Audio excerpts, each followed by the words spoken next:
जदि अमरेश जेना को गोटे दिन में गिरफ करा जाई पारुछि, जदि उदित प्रधान को छात्र कांग्रेस राज्य सभापति को गिरफ करा जाई पारुछि, तेबे बलंगा घटना रे 11 दिन बीती जाइतले मतो काहे गिरफ करा जाई पारुनी। राज्यर उपमुख्यमंत्री तांको एरिया रे जदि एभली अवस्था हबो ताहले राज्यवासी कहा पर भरोसा करिवे, कहा को विश्वास करिवे? कोन चाली छि राज्य रे एक अस्मितार हावारे बिजु जनता दल जो सरकार थिला 24 वर्षर शासन ता भांगीगला एवं गोटे नुआ सरकार माननीय प्रधानमंत्री आमर जो भारतीय जनता पार्टी कर्मी माने कहउछन यशस्वी प्रधानमंत्री तांको सहयोग रे एवं मोहन माझी नेतृत्व में ओडिशा रे नूतन सरकार आसिला, किंतु सरकार वर्षे तांकर स्लोगान रहिला वर्षे सरीबा परे वर्ष एक उपलब्धि अनेक, किंतु आपण जानिबे वर्ष एक जलुछंती अनेक। जो विरोधी आमर से स्लोगान टाकू नुआ करिकी स्लोगान कहले राज्य रे आईन श्रृंखला विपर्यस्त।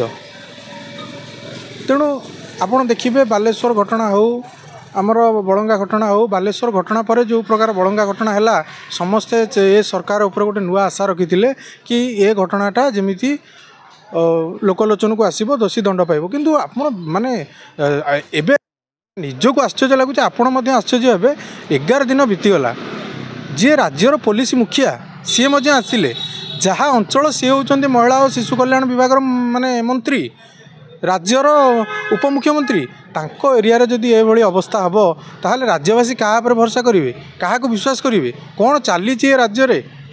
मोर कोनोसी माने मु को दल को विरोध करूनी कि दल को सपोर्ट करूनी, किंतु ये जो शासन व्यवस्थाटा कौन ठीक? आपण निजे जनसाधारण रे माने आपण तो बुलुचंती, नियंतु मतामत नियंतु कोठी ना कोठी माने निज मन को गोटे सचेतन युवक हिसाब रे ये प्रश्नटी आंदोलित करुछि।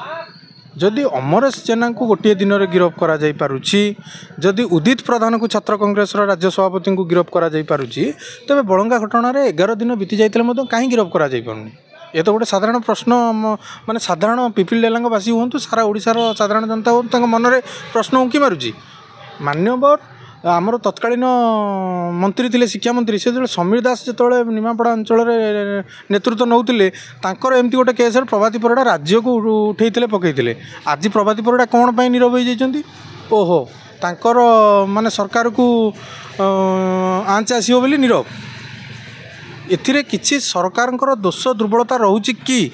मोर यह सरकार को आपण माध्यम प्रश्न। एथिरे सरकारंकर कौनसी माने तांकर कर्मी हुंतु कि तांकर सहयोगी हुंतु कि जी भी हुंतु तांकर से दोषी अरेस्ट हेले सरकारंकर प्रति किछि विपद थाई पारे, हुए तो से पारे। ना आजिकल जुगर जो प्रकार टेक्नोलोजी आगेलानी, जो प्रकार आधुनिकतार प्रभाव एथिरे गोटे दोषी को माने 11 मिनिट रे खोजी हबो, 11 घंटा रे खोजी हबो, 11 दिन लगी जिवो।